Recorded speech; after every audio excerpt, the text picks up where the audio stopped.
when I had my kids, something I was really unprepared for was I struggled with postnatal depression, and it got progressively worse after each child. After that experience, I decided I've just got to get really healthy for my kids. And it took a lot of work because it was physical and mental health. There were sort of these two worlds, which can happen, I think, often in the city, where you can either be really, really successful, but you're sort of burning yourself out, or there are other people who are really focused on their health, but maybe they're not doing as well. And I wanted to bring those two worlds together. And that's when I started to realize long-term health optimization is the foundation of sustained high performance if you don't want to burn out. A common problem with women is not taking enough time to eat. And, I'm guilty of that myself. I think it can be really difficult because you're rushing around so much with kids. Find 5 minutes that is for you every day, something for you every single day, I would say, because particularly as a mother, right? I just think you can give so much more if you give a little bit to yourself.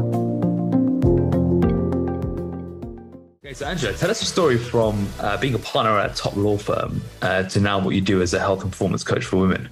Yeah, so I was working, as you say, as a lawyer for many years, working all night, cross, transatlantic deals, cross time zones, and eventually became a partner when I was about 8 months pregnant with my first child.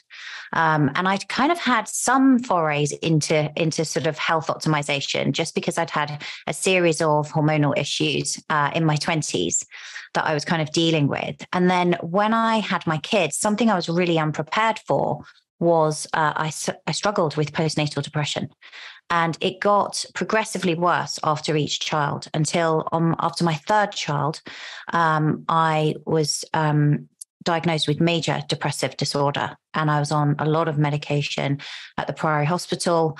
I was taking not just antidepressant medication and having psychotherapy, but also antipsychotic to kind of control for bipolar episodes. And this is just like, if you meet me, I'm such a positive person. It's not something I ever expected to be dealing with. And it eventually took a toll on my physical health. It's kind of like which came first, right? I'm sure I had suboptimal adrenal function after really, really pulling off so many all-nighters and working so hard. I'd also had my 3 kids really close together. So I'd had the 3 children within the space of 4.5 years. That was 3 C-sections, which are unplanned. Wow. And so there was a huge toll. And I think, micronutrient deficiencies were part of that. There's some other things that I think have played into it. But ultimately, I got to the point, by the time my youngest was 2 years old, I'd effectively just created this prison in my own mind. And I was really, really struggling with suicidal thoughts. And obviously at that point, it had gone well beyond postnatal depression. And it didn't seem to matter how much I was kind of doing the inner work at the time and working myself, taking medication. I just felt so trapped and really worthless as a mother. I think I felt that I was in this bizarre place where I thought my kids might be better off without me. But when I say I'd created this sort of prison in my mind, I was really challenged by it because I just wanted to turn off the thoughts that were so pervasive and felt controlling in my head. But I loved and adored my husband and children, and I didn't want to leave them. And I didn't want my kids to be those kids that grew up knowing that their mom had taken her own life. So I was just in this really difficult place. And one day we'd been down to Cornwall actually for a break, and my kids and my husband picked up this flu. And I thought I'd got off quite lightly, but when we came back, I came down with it. And that actually then developed into pneumonia, which was initially being treated at home. And then I had a chest x-ray. They thought I had something called bronchiectasis and asked me to come to the hospital. And when I arrived there, the consultant was kind of looking at the scans and kept talking about lymph glands. And I was sort of questioning, like, why are we talking about the lymph so much? Like, it's almost as if you think I might have cancer or something like that. And his response was, well, it's impossible to say that you don't without a CT scan. We know you have pneumonia, but there's a lot going on here. So they sort of rushed me through. And then as I walked back into his office before I could even sit down, he was like, it's worse than I thought. And I was just at that moment, everything's kind of rushing through you, going through your mind. You don't know what to think. And I felt so ill. And obviously I did have pneumonia, but it turns out I fortunately didn't have lung cancer, but the pneumonia had progressed. And they didn't really understand how I was kind of still standing there breathing unassisted. I had double pneumonia, so on both lungs, viral and bacterial. They took my blood, so I was neutropenic, so my white blood cell count was really low, and I was just rushed straight through onto oxygen. And they thought they were going to have to put me on a ventilator. Fortunately, that didn't end up being the case. But I was kind of faced there not able to go and pick my kids up from school, not able to say goodbye, explain what was going on, and taken into hospital. And that was actually a really defining moment for me, because when they told me I was neutropenic, I realized that, all the IV antibiotics in the world was going to help with the bacterial side. But this viral pneumonia, I was going to have to try and fight. And clearly all my immune system was really low on reserves. And it was strange because I'd spent so long trying to run away from myself. And here I was in hospital, just with myself, nowhere to go, nowhere to run.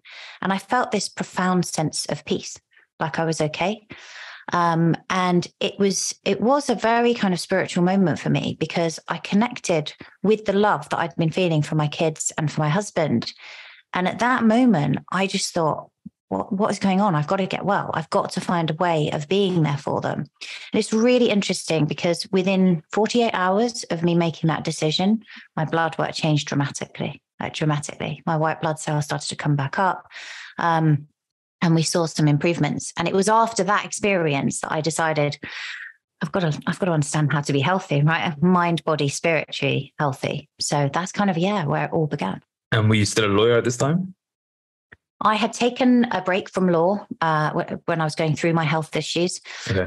But it wasn't at that point something that I'd kind of written off as I'm never going to be a lawyer again. I actually had planned to go back and become a judge, because I'd done enough years that I could actually do that. And that was something that was open to me. But after that experience, I decided I've just got to get really healthy for my kids. And it took a lot of work, because it was, physical and mental health that I was really having to target there. And then I started to retrain. And initially it was for my own purposes. I just wanted to understand what it took to be healthy. And I think I was in that fortunate position where financially I didn't need to work at that point, so I could concentrate on my health. And then as I got well, I started to realize, that it's not just, there's sort of these two worlds, which can happen, I think, often in the city, where you can either be really, really successful, but you're sort of burning yourself out, or there are other people who are really focused on their health, but maybe they're not doing as well. And I wanted to bring those two worlds together. And that's when I started to realize that actually long-term health optimization is the foundation of sustained high performance if you don't want to burn out. And that's when my podcast, the concept of high performance health was born, and started kind of sharing what I'd been doing. Amazing. When you experienced the postnatal depression, and then you mentioned psychotic thoughts or disorders. So do you remember specific triggers that led to this? So I wasn't having psychotic thoughts. I was taking antipsychotic medication, which was to control for bipolar episodes, because what I was having is these, obviously with depression, you can feel a real kind of loss and really, it's very depressing. That's what it is. Whereas with bipolar, what you get periods of kind of intense sort of mania. And what I was getting was these blips where I would feel entirely well. I would wake up and I would feel absolutely fine and on top of the world. And I would actually think, I've got over it. It's gone. That's it. It's past. And over time, what I realized was that actually it was kind of a cruel trick, because the bigger the high, the bigger the fall afterwards. And it was, for anyone listening to this who's been through it, or maybe has a family member who's been through this, I really feel for the family and friends involved, because I think I didn't really share it with anyone. It was my family that were experiencing that with me. But I think what's so difficult is that those episodes when I would feel on top of the world, like Supermum, they would be very, very transient and not last more than a few days. And it was almost like I learned over time that was the setting for a fall that was to come. So the antipsychotic medication was really to stabilize that mood. The problem with that is it stabilizes you to such an extent that you feel quite drugged up. And in my case, that to kind of keep increasing the dose. So it was quite challenging. And how did that impact you as a mother in terms of your responsibilities, your sort of day-to-day looking after the kids? And how did they, I don't know if they were too young to sort of understand what was going on, but I think so. My eldest at that point was in school, and I think for him, it probably has taken a bit of an unknown toll, because my husband was working in the city. So I think part of this was I felt quite alone, and it would take him some days, 60, 90 minutes to kind of pull me out of bed to get me to do the school run. It's so all encompassing when you struggle with depression. It becomes so physical that it's very hard on everyone, I think. And do you think, you mentioned that you think it's taken an unconscious toll in his upbringing? How have you noticed that? And have you had conversations around it? I don't notice. Yeah, I have spoken to him about it. I don't notice that now. And I think that maybe at the time, I think the kids were too young. And I think that I functioned and to the outside world. And I think this is the dangerous thing actually with depression, because people will talk of how they never expected someone to take their own life. And I think that's because you can function and many people do function. And for me, it was a very private inner battle. So I think things like that were difficult for me to get out of bed. And it felt like, I remember sitting with my therapist and her saying to me that, you're just putting so much pressure on yourself. Maybe you're doing too much. And I was thinking, how can I be doing too much? Like doing the school run is a big deal. Like just getting my kids to school is a big thing. I used to run huge corporate deals. That can't be too much. That's not me. And I think I really felt a shadow of my former self. But to the outside world, I would be there. I would show up. I might not be sociable, but I would function and I would take the kids in and things like that. So I don't think it has had I haven't observed any long-term effects. I think I sought help, and I very much see medication is a useful tool, I think, for people to be able to get themselves to a state where they're open to having help. And I think it can have a place in that treatment program. And it certainly helped me to do that. What sort of conversations were you having with your husband? And, what did you want from him in that scenario? And I ask because we have a lot of our audience are mothers, and many may have experienced postnatal depression, have issues with mental health, but often struggle to communicate it outwards. Were you having conversations with your husband? Was it a solo journey completely all the way through? What advice would you give to people in that situation based on what worked for you? I think looking back, I think I did have conversations with my husband. We've met at uni. We've always been very close. I think that, and he's always been incredibly supportive. But the reality was he was in a very busy job. He had to be on the trading platform as a sales trader. So he wasn't around much with the kids. And I think that for anyone listening that's maybe a new mother, I think it can be very lonely, actually. And I think it can be really tough, because if you're sort of the one that's primarily dealing with the children all the time, and you have had a successful career and you've put that to a bit of a back burner to focus on the family, there's effectively a death of the old self that's going on here, because there's a change in you. And I think it can be overwhelming. And I think actually, if you look at trends, it's not uncommon for successful women who have been pushing forward in their careers that they do struggle with things like postnatal depression. Yeah. And selfishly, I asked because we have a 5-week-old, and I was speaking to my wife this morning, and I said, I'll bring in Angela Foster on, check her out. And what would you want to ask her? And she said, it'd be really interesting to know her thoughts on, like, firstly, juggling business and parenthood, but also that transition, because she runs the business with me. And now she's taken a step back to focus on being a mother until she says she's ready to sort of work again. And while so far touch wood, she's doing okay, I'm always checking in to make sure, is she okay? Because she placed so much value in her life on her work, on her mission, to now it's been changed. So I'd love to get your thoughts on that, because I know you work with a lot of women who are juggling that battle and are going through that transition. Maybe speak to her specifically.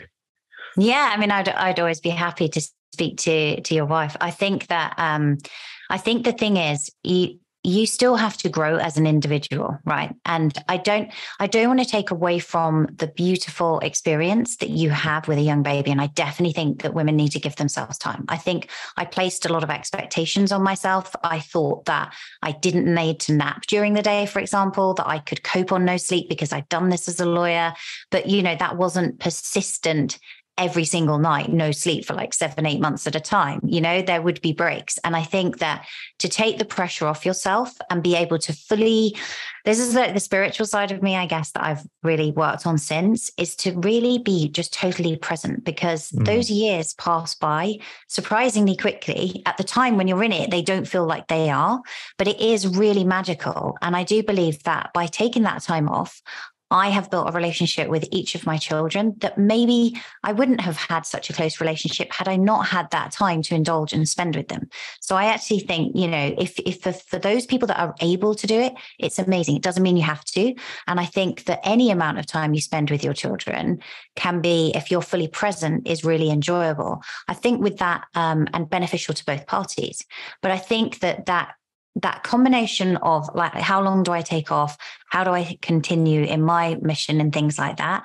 Obviously, that's a sense of purpose that is bigger than just her, right? And that you're both doing together. And I think she'll probably find along the way other ways that she can continue that and connect. But one of the biggest things I would say at this point would be journaling. Like, I found journaling later. And I think if your wife isn't, or other people maybe are not journaling, that is a really powerful way to constantly stay. I talk about biosyncing, but to stay in sync with yourself and with your goals and dreams, and really make sure that you're in alignment and in terms of your family, your values, and everything that you're pursuing in your own life and your own growth and journey. How do you like to journal personally? How do I like to journal? In a number of ways. So I very much like from a productivity perspective and just keeping track of thoughts, I like the bullet journal for that. I just think it's a really easy system to follow that allows me to keep all the information and all the threads going that I need. In terms of kind of that connection with myself, I think it's more for me about, and sometimes just free writing where I'm going, what I'm feeling, what I'm thinking, which is something I never did. So I hadn't worked on that previously. And that probably made me a little bit more vulnerable to things like depression. And are you just literally just writing your thoughts, seeing them on paper in that respect, and just sort of brain dumping? Or do you have any sort of cues that you follow? No, I'll have cues. So I'll ask questions.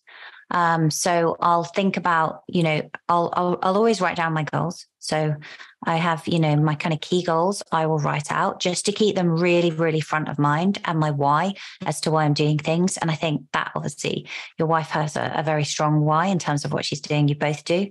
But sometimes if I'm struggling with something, I will just journal on that and think about what I want. There is a question that Tim Ferriss asks that I love, which is, what would this look like if it were easy? Yeah, that one. And I think that's such a great question.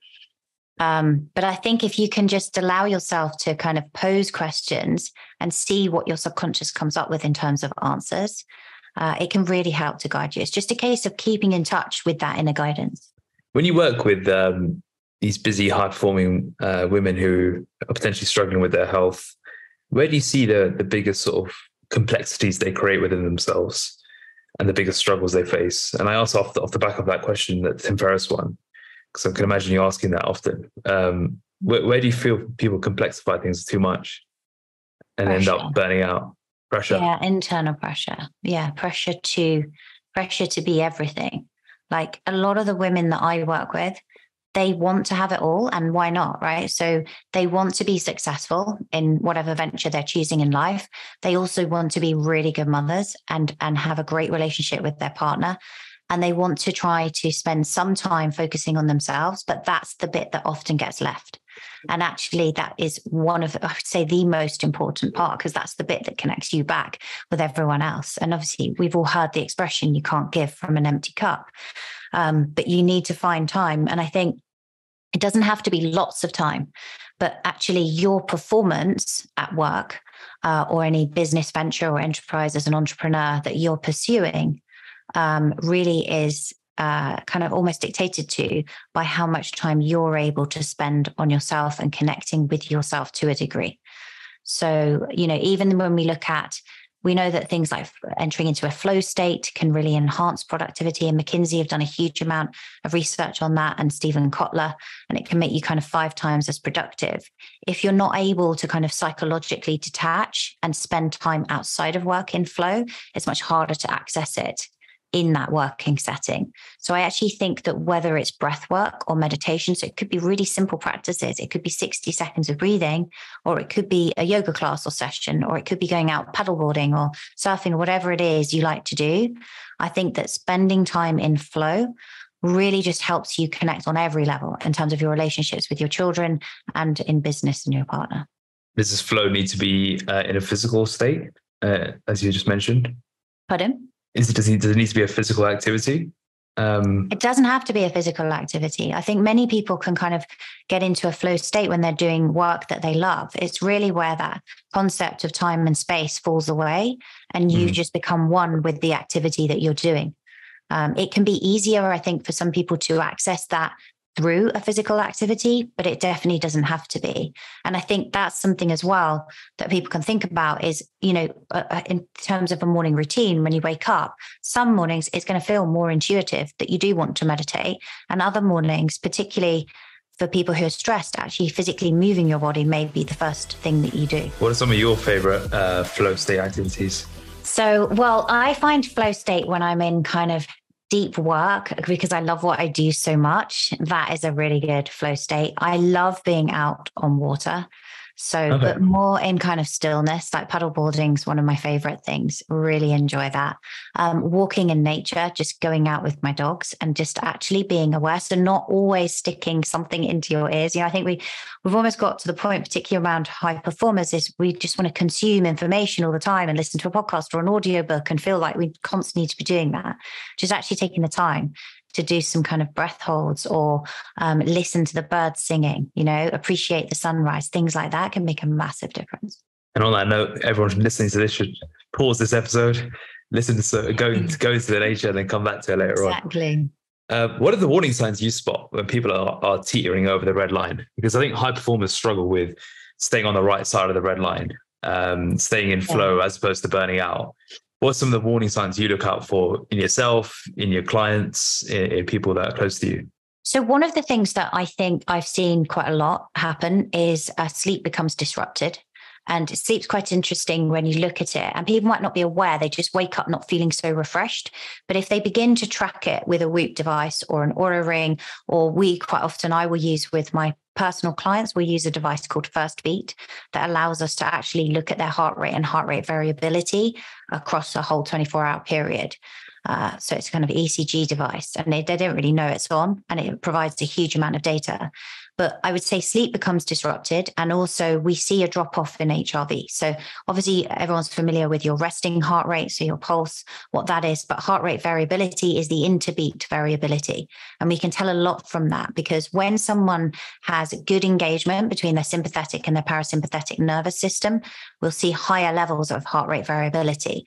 When the body is under too much stress, what tends to happen is the heart tries to regulate. So it senses this disorder within the body. So now it tries to create more order. So the rhythm becomes more orderly, which is not really ideally what we want. And so as you start to see heart rate variability dropping, that is a sign that there is not enough recovery to support all of the activity that you're doing, whether that's physical activity, whether it's mental output in terms of work. So those are some easy things that people can do and look at and track. And there's some very good wearables that are pretty accurate on HRV that you can see and will give you some sleep metrics. Obviously, the sleep metrics are not going to be akin to a lab, but you can look at that. So that would be one thing. The other thing I see is kind of often, like without doing lab testing, which is slightly different, women might notice they're getting breakouts in their skin, they're kind of losing, their hair is thinning out, things like that, which would be often indicative. It could be a number of things like thyroid health, but it could also be just that their kind of nutrient sufficiency is poor, again, compared to their output. And then the other one that many women struggle with, and they're tempted to layer on more activities in response to this, is that they feel like they've got some weight that they can't really explain, that they've put on a bit of weight, or what's called weight loss resistance, where they're not able to lose weight. And often that will be seen around the abdominal area or the hip area, or sometimes the back of the arms. And this can be because they're just pushing too hard. And the thing with that is that their belief then is, well, I must do more, right? So I must start intermittently fasting. I must add in some HIIT workouts, and actually here less is more. And the weight will drop off once the nervous system is rebalanced. it's not about putting more pressure on at that point. You have a cool quote on your website, which says something like, I think it's women are not small men. And I thought that's really interesting. And it was by Dr. Stacey Sims. Yeah. Tell us a little bit more about that. What does it mean for women, and how does health optimization differ for women compared to men? So it's really down to the female menstrual cycle and also the hormonal changes that a woman goes through. So when she's menstruating, she runs more on classically a 28-day rhythm, but it may be longer, it may be shorter, and it might be there's a degree of disruption for some women. But if you look, there's not just the menstrual cycle, which we can talk about how those changes affect. Generally, society has been dictated around the circadian rhythm, right? So the rise and fall of the sun, and that is important to women as well, equally to men and women. But when we look at the way the working day is structured and things, it's really all around that circadian rhythm. And for men, they wake up, testosterone is very high in the morning alongside cortisol. Women also should have a robust cortisol awakening response that helps them get up and get going. But then in men, testosterone kind of lessens off towards the end of the day, and that kind of rhythm works very, very well. In women, we're seeing fluctuating hormones across the month, but also across the decades, because if you look at how many changes women go through, both teenage boys and girls will hit puberty and they'll go through some changes. But then many women are spending their 20s trying not to get pregnant. They might be taking something like the contraceptive pill, which can be disruptive and can predispose you to things like depression. Then when they're having their children, they're going through tremendous kind of instability and variation in terms of like prenatal, then we've got pregnancy, and then postnatal. And depending on how many children a woman has, she's going to repeat that cycle a few times.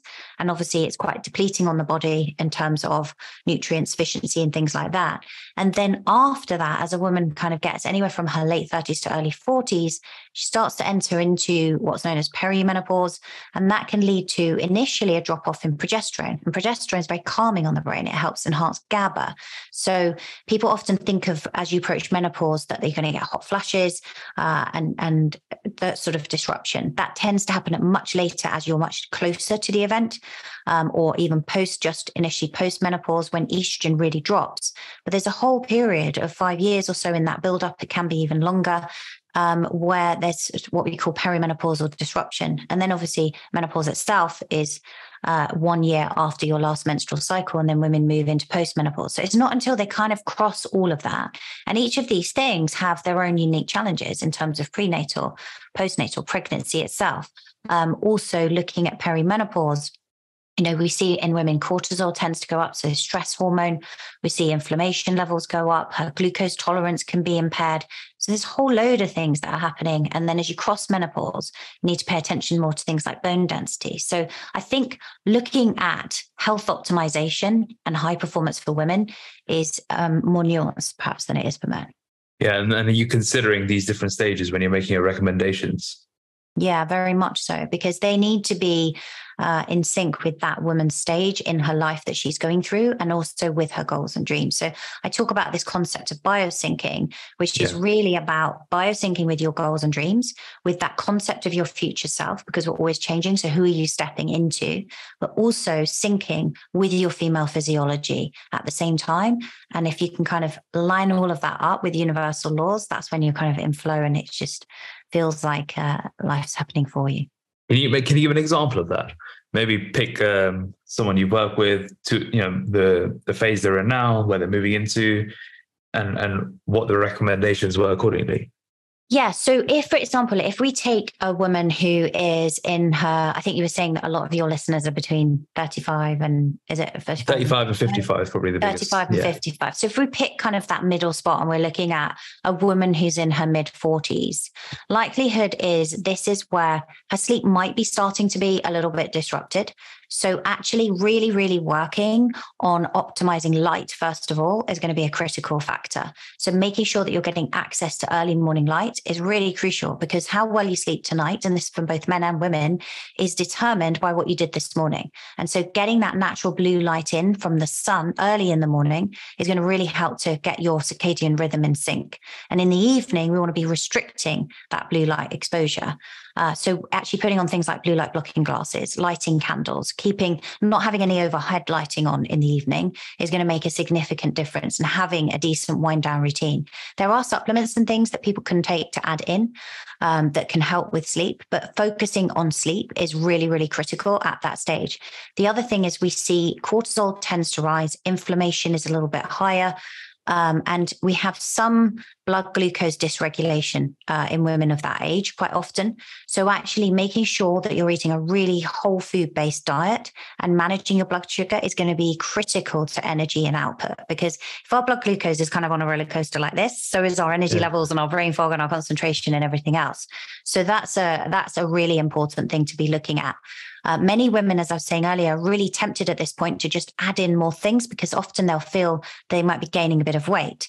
And this is because of something known as anabolic resistance. So when we have more anabolism or anabolic activity, we can gain muscle mass easier. And we can stay kind of leaner and healthier. So we need to provide more stimulus in a woman's workout, but we also need to provide often more recovery. So it's kind of going hard and intense for short periods of time and doing more resistance training as well. So more lifting of weights and things to build up that muscle mass and support metabolism. And then having sufficient recovery. And recovery is a really, really key thing in this. So not doing multiple HIIT workouts all the time or extended fasts. Fasting in itself is slightly different for women than for men as well. What do you mean by that?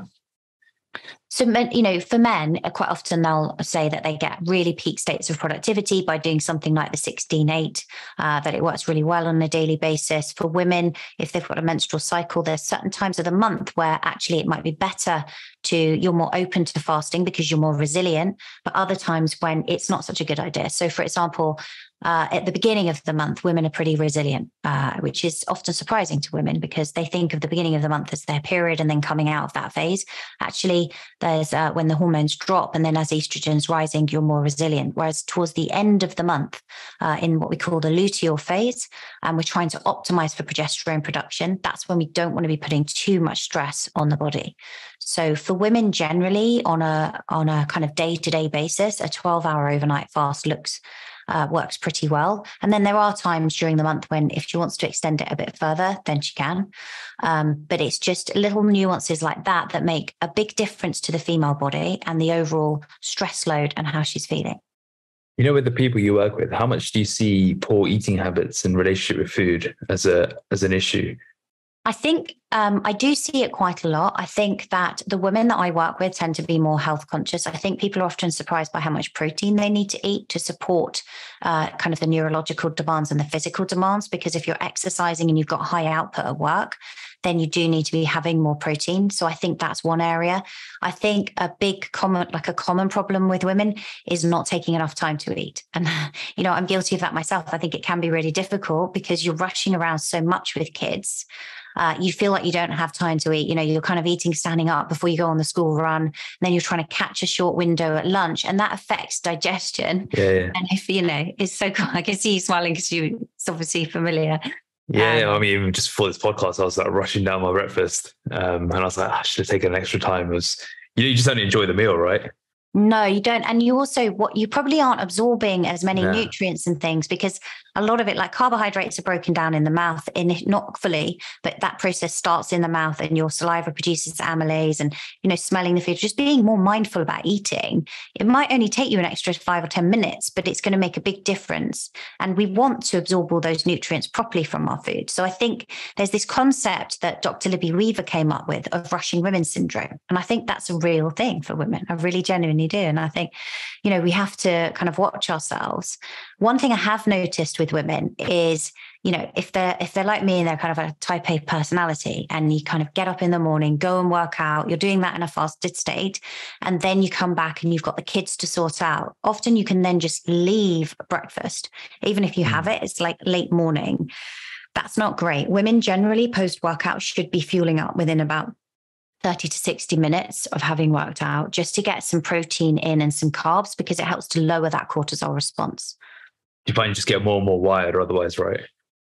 Yeah. And what you see sometimes I'll see, particularly women in their 40s, is you'll see a contraction in that menstrual cycle. So a woman that was having, say, 28 to 30 day cycle, yeah, she might think, well, I'm in perimenopause, that's why I'm seeing this disruption. Actually, it could well be, and that your cycle tends to get shorter before it gets longer. But it could also be that actually you're not looking after yourself and moderating that cortisol response. So you're not optimizing for progesterone. And so what I find with women like that, if it's in the early stages, and I say to them, just take some time, even if you're going to mix up a protein shake with some fruit, just to recover from that workout that's quick. And you can do that before the school run. You'll feel better. And actually, generally what they see is that cycle length starts to expand again. That's interesting. If we were, you've discussed quite a lot of different strategies here. If we circle it back to where we began, where we discussed your story and your road to recovery, what were some of the biggest pillars on your road to recovery? And how did it unfold? How long did it take you to come out of where you were? What were some key milestones? And when did you feel effectively at your peak again? So I was in hospital with pneumonia in 2014. So that's 9 years ago now. And it took me to completely transition off medication until the autumn of 2019. So quite a while, maybe a bit longer than people would expect. Wow. Now, obviously, mine was very entrenched. I was on a lot of different, a lot of medications. And I think for someone who is looking to do that, I would never advise anyone to come off medication, right? That's something you have to have a conversation with your doctor. I have been told that I would be on medication for the rest of my life. And I had a very supportive GP because the psychiatrist had said to me it would be risky for me to stop. And I knew him very well. He's since retired. And he said, we'll do this once and we'll see where we get to. And he helped me to transition off. And it was always 2 steps backwards every single time, right? 1 step forward, 2 back, because every time I reduced the dose of one of the medications, even just a little bit, I would get a rebound of set of symptoms of depression. And I think knowing that it was the withdrawal of the medication was helpful. And all the work that I'd done leading up to that point in terms of my mindset and my mental and spiritual health was helpful. And then eating really healthily as well really helped. And exercising was just a godsend to me. But I realized what was happening, and I did effectively then manage to transition off fully. And I have since then been medication free. But I would say that working on all the pillars that we're talking about. So really, I think Jordan Peterson talks about looking after yourself like as if you were your pet, right? We look after our pets so well. And I think really, really taking care of yourself, because it starts with you, is critical in that process. Then you can kind of help other people from that place. But I think looking after the pillars, so the sleep, the exercise, my hormonal health, my nutrition, how I look after myself, but also the mindset and the spiritual health were really key for me. Did you think it was just a case of time doing those things that allowed you to finally transition off? Or was there a pivotal moment or life experience or something where you thought, okay, now I don't need to go, I'm not going to have a come down or a comeback or rebound? Or Well, I think so. Initially, when I came out of hospital, the key thing in my mind was I want to see my children grow up. Yeah. So I'd faced that very real prospect of losing my life. And I had thought about taking my own life so much. And I'd made that connection. And I don't know whether it was the very high fevers, like Dr. Joe Dispenza talks about this. They can give way to a lucidity and a kind of almost otherworldliness. Could have been that. But I'd made that deep connection and a commitment to myself that I was going to get well for my kids. And so they were the sense of purpose that was bigger than myself. So that was my kind of guiding thing. Along the way, I was putting all of the other pillars in place first before transitioning off medication, because I had to get to a point where I felt robust enough. I'd come off medication previously between pregnancies. I just hadn't been on as much medication. And so I was familiar with what happens on the withdrawal from an antidepressant. I obviously hadn't been on antipsychotic medication previously. So I knew that I was going to need to get myself into a really good state physically and mentally in order to do that. So that's what I was focusing on. And then when the time felt right, generally what I found in my experience, and again, I don't want this to be for anyone who's taking medication to take this as coming off, I felt a certain numbness where previously the medication had stabilized my mood. Now it got to a point where I couldn't feel anymore. So I couldn't kind of feel the joy at the same time. And that's when, for me, it was a point at which I felt ready to move, to reduce it and eventually come off it. Have you had any relapses since? I haven't had a relapse. I think my father passed away a year ago, and that was a very difficult time in my life. And it sort of challenged me, because I think grief and depression can feel quite similar in many respects.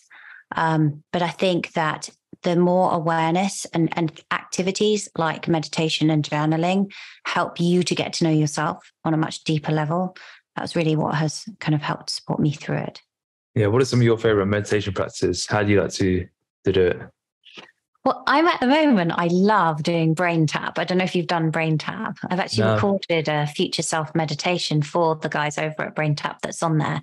But Brain Tap is a device. I had Dr. Patrick Porter, the founder of Brain Tap, on my show. And basically it puts light kind of between your ears and also across the eyes as a visor. And then there's various different sounds, binaural beats and things, to really kind of condition your mind to help these things go into your subconscious. And then Brain Tap is kind of almost like a form of meditative reprogramming, a little bit kind of hypnotic like. Really love it. It's pretty amazing. Oh, wow. So do you need a device in order to do it, or? You can go to the Brain Tap website, and I think they have a free 15 days you can try with your standard headphones, but definitely the entire experience with the headset is much more immersive. Interesting. And you do that every day? I do that pretty much every day. Yeah. I wouldn't say that I can say 100% every day, because with 3 kids, things come up. So that's one thing. I've done in the past quite a few different Joe Dispenza meditations. I don't know if you've come across Emily Fletcher, but I did her meditation course, which is based around Vedic meditation. So that's in pure silence with a mantra-based meditation. And I used that for a very long time. And that actually really did deepen my connection with myself and helped me actually concentrate for long periods of time. Amazing. What does a day in the life of running a business and having 3 kids look like then for you? For me, pretty crazy, because I have my youngest is really into all her sport and stuff, so I'm running around every night. But I don't know. Do you want me to walk you through my day? Yeah, just random. Yeah, just like a random day. What does it look like? I'm just so a random day for me is I wake up somewhere between 2:45 and 5 o'clock in the morning at 5 a.m. And then I generally will either do infrared sauna, or I'll head out to the gym and do a workout. And that's kind of my time. I will come back and do something like a brain tap, or I might, now the weather's nicer, sit outside and do some breath work for 5 minutes. I don't have more than 5 minutes. It'll just be 5-10 minutes, 10-minute brain tap or 5 minutes breath work. I take some minerals in the morning to kind of really hydrate myself when I come back. And then I'm with my kids, sorting them out for the morning. And then I find that after the school run, a really nice transition is to go and walk my dogs. And that kind of helps me get back into that flow state. And then the mornings tend to be, for me, that's when I do all of my deep work. And then my kind of client facing stuff and my podcasting and all of that is done in the afternoon in general. My kind of deep work's in the morning. And then in the evening, I'm sort of running around with the kids. I have kind of a variety of supplements I take because I'm obsessed with longevity and biological aging. So I do take a fair amount of things, and I'm pretty spot on with my diet. And I monitor metrics, like HRV and my recovery and things like that. So I'm a big fan of testing, not guessing, so to see where I am. Well, I noticed you talk a lot about devices in your work, and I know you're a big fan of wearing wearables, and you sort of alluded to them as well. So it'd be interesting to know which ones you recommend people should try or test. I've got my first Garmin last week because I got into running recently, but using it for various different reasons. But it'd be interesting to know which ones you recommend, which ones you've tried. Yeah, so I've tried a few. So the Garmin actually, I think, has got some of the first beat technology that I was talking about in it now, I think. Oh, is it? Yeah. So I don't know if I haven't used one, but I don't know if they measure HRV. But generally, I would recommend, if you're looking at sleep metrics, I think the Aura Ring is pretty amazing because you can dive into. A lot of people that had Auras have kind of got pretty peed off with it because they've introduced this new beta phase where their sleep accuracy is better than it ever was before. But a lot of people's deep sleep has dropped off. So they're like, no, I want to see the old data because it made me look a lot better. But Aura, I think, for sleep and recovery is pretty amazing. If you want to track workouts and things in lifetime, then I would say a Whoop strap is brilliant. So one of these, and I wear both. And I think it's really great for assessing strain as well. And actually both these devices, you can input as a woman your menstrual cycle data, and it can show you when you're more resilient, and you can actually then track that against your HRV and things like that as well, and see when you should be pushing in terms of those workouts and when not to. So I like those. With clients that we're really trying to look after their nervous system, I do use the First Beat device. Labs are something that I do look at quite frequently with people, just because it gives a really good assessment of what's going on. I also measure body composition. So like a DEXA scan is a really good way of doing that, to look at bone density as well as muscle mass, fat mass, visceral fat, things like that. So yeah, and then I use like various different biohacking devices. So, red light therapy, the brain tap, things, all kinds of different things. And how much do you find it help? Well, obviously it helps you because you do it, but where do you find it becomes a source of stress potentially? Whereby there's too much data, you're not relying on your intuition, you're measuring all the time, becoming a bit obsessive.